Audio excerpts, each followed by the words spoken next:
Hi, welcome back to the Intro to Yoga series. Today we're going to be breaking down Chaturanga Dandasana, which is a four-limbed staff pose.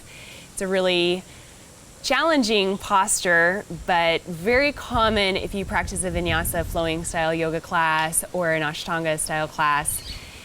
It takes a lot of tricep and upper back strength.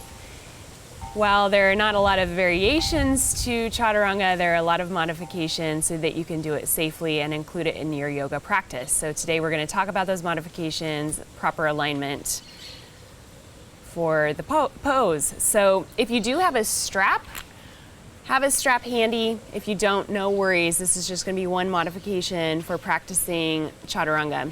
If you do have a strap and want to prepare your strap, I recommend setting up a giant loop in your strap. I've already set mine up to save us some time, but you can pause this and set yours up. So you want to create a loop that's big enough to place around your arms, right above your elbows, so that when you press your elbows out, they don't come wider than shoulder distance apart. The strap right above the elbows is going to come basically to the tops of your ribs when you press back. All right, so it's going to look like this. I think mine is actually just a tiny bit tight, but you get the idea. You want your elbows in line with your shoulders when you press it back. Okay, so have your strap handy. So Chaturanga is lovingly known as the yoga push-up. So we need to start out with a strong plank before we practice full Chaturanga. So let's come onto our mats. In a nice strong plank pose, we're going to have the wrists right over the shoulders. Wrists right under the shoulders right over the wrists. Spreading the fingers nice and wide. Pressing the palms into the earth. Nice strong arms. We're going to walk our feet back. Feet are going to stay in line with the hips, and feet are going to be at hip distance apart. So you're going to tuck your toes under, walk your feet back, and come into a nice straight line in your body. All right, so those heels are going to be over the toes. The head is going to be in line with the spine, shoulders over the wrists, nice strong core, feet in line with the hips. All right, so hopefully you can just see the alignment as you look at my plank pose and start to practice this in your body. It takes a lot of core strength. Things that we want to avoid in plank are sagging hips, very common as we build core and spinal strength. Hips too high. Sagging shoulders. Rounding shoulders, chin to chest. All right, so you can feel all those things out in your body, and then we're working toward head in line with the spine. Nice strong plank pose. Chin is going to be away from the chest, but it's not lifted, not tucked. Right? Plank. Plank. Not plank. Plank. Nice strong core. All right. All right, so that's plank pose. That's the foundation for our Chaturanga. Modification for plank, if we're still building strength in our core, is knees to the floor. So if we release the knees to the floor, let's not sacrifice the rest of our torso and our shoulders. So we want to still stay head in line with the spine, nice strong core, avoid sagging, avoid lifting. Modification for plank, knees to the floor, nice strong core. All right. So, Chaturanga, yoga, push-up. The key in the full expression of the posture is that the elbows stay in and that we use our triceps and the strength of our upper back to lower ourselves to the floor. Again, this is challenging, so we're going to practice the pose and then I'll give you lots of modifications for the pose. All right, so let's come into our plank pose. Wrist under shoulders, feet in line with the hips, nice strong core. All right, so here's our Chaturanga. Keys in Chaturanga are to shift forward so the shoulders actually come past the wrists first. So we come up on the tippy toes, and then we're gonna keep the chest nice and wide, chin away from the chest. We're gonna look back look past our fingertips about 2 or 3 feet, and then we're gonna start to lower down. Takes a lot of tricep strength, so be patient with yourself. Elbows stay in. Lower, lower, lower, lower, lower. And let's just go ahead and lower all the way down onto the floor.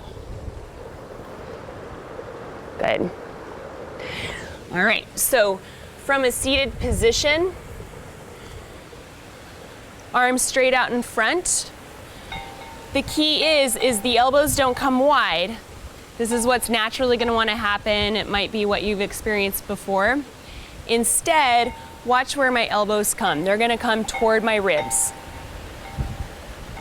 All right, okay. Elbows in toward the ribs, chest stays nice and wide. Common things to avoid. When the elbows come in, we start to round, okay? Sacrificing or compensating maybe for a little weakness in the triceps or upper back. So we don't want to round, we want to keep the chest lifted. So you can just practice this movement from a seated position. Elbows come in, chest stays wide. Elbows come in, chest stays wide. Lifted, shoulders are open. All right, so let's try it again, and this time we're gonna take it only halfway down. So when we come halfway down, we want the arms to end up at 90 degrees. So you have to feel it out in your body. All right, so chest is nice and wide. We're in this nice strong plank. We shift forward. Shoulders come past the wrists. We come up onto the tips of our toes, and then we start to lower down. Okay, we come to about 90. I'm thinking this is about 90. Keep the head in line with the spine. And then when we're flowing, we're just gonna come onto the tops of the feet, and we're gonna press up into an upward facing dog. But that's part of the sun salutation tutorial. But that is the transition in a vinyasa flow class from a chaturanga into an upward facing dog. All right, so let's try it again. Plank pose, let's do it all in one sweeping motion. Chest is nice and wide, shift forward onto the toes, lower down 90 degrees in the arms, flip over to the tops of the feet, open it up to upward facing dog. All right, so that's what we're working toward. Again, it's really challenging. There's lots of common mistakes in chaturanga. So let's find some modifications to avoid any injuries in the body. All right, so first, most common modification in chaturanga is simply to take the knees to the floor like we did in our modified plank pose. So from our plank, we lower the knees to the floor. We are still gonna have the shift forward. So the shoulders are gonna come slightly past the wrists, and then we're gonna lower down. Okay, and once again, we can lower all the way down onto the chest. Try to avoid just collapsing though, and again, it takes practice. We need to build strength, but slowly lower down. Otherwise, we lower halfway down. Once again, 90 degrees in the arms. We'll just take the tops of the feet flat to the floor, press it up, upward facing dog. All right, so, well, not really modification, but a way to practice getting the chaturanga alignment without too much stress, or if we're feeling some weakness in the arms or upper back, is to use our strap. So if you do have a strap and want to practice this, I'll just go through it really quick. So you take that strap, you're gonna take it around both arms, right above the elbows. The strap is nice and supportive as we practice the chaturanga coming halfway down. So once again, we're gonna come into plank with the strap around our arms. We're gonna lower down. The strap is gonna tell us when to stop, and it's gonna hold our elbows in. So you're just gonna press those elbows back and down. We come down. Look, the strap is totally supporting all of my weight. So you can just practice your alignment without having all of the tricep strength that you need. And here I am at 90 degrees. I am just hanging out on my strap. So that's really nice to check in, test it, play around with it so that you can feel your elbows drawing in. And again, flip those feet, upward facing dog. So if you do have a strap, I recommend trying it. Really is supportive in feeling out your alignment. All right, if you have a shoulder injury and elbows in are not working for you, I do support the idea of having the hands wider than shoulder distance apart. All right, so it's not going to be your full traditional chaturanga, but if you're practicing a vinyasa style class and you want to practice your chaturanga and have something going on with your shoulders, by all means, take this modification. So we can take the hands wider than shoulder distance apart. The knees will come to the floor, and then we'll lower down, let the elbows come out all the way down onto the chest, okay? Because this is not going to cause any harm to your body, all right? We're just taking a little pressure out of the shoulders and not using quite as much upper back and tricep strength. So this is a great modification. Once again, knees to the floor, hands a little bit wider than the shoulders, elbows are going to come slightly out as we lower slowly down. All right, still takes a ton of strength. So again, if you have a shoulder injury, feel free to take the arms wider. You're not doing any harm to your body.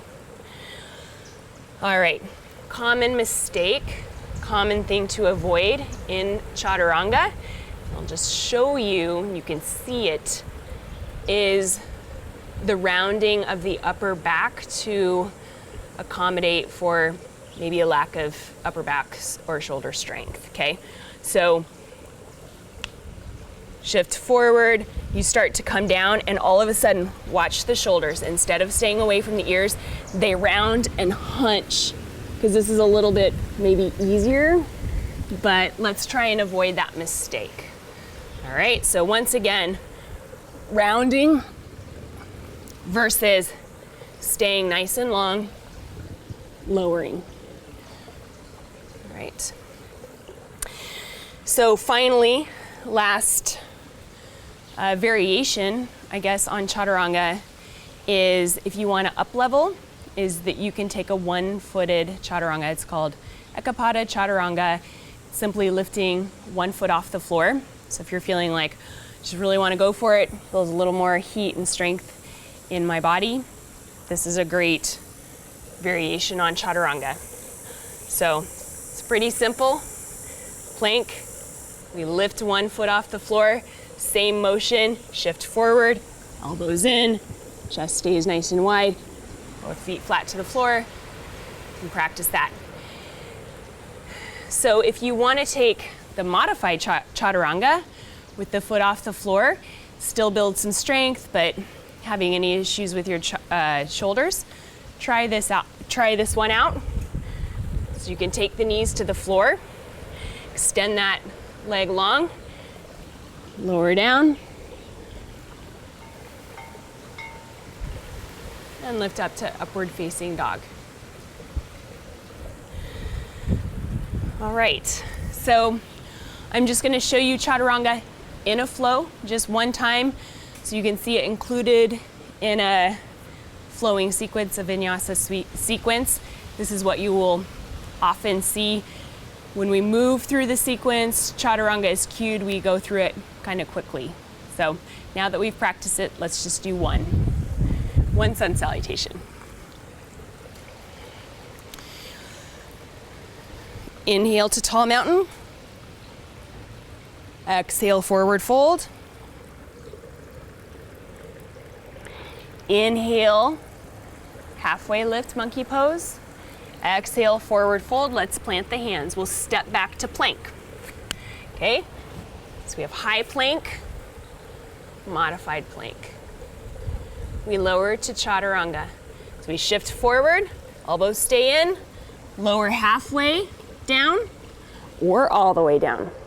Your choice. Flip those feet over, upward facing dog, and then we make our way back to downward facing dog. And that's chaturanga in a flowing sequence.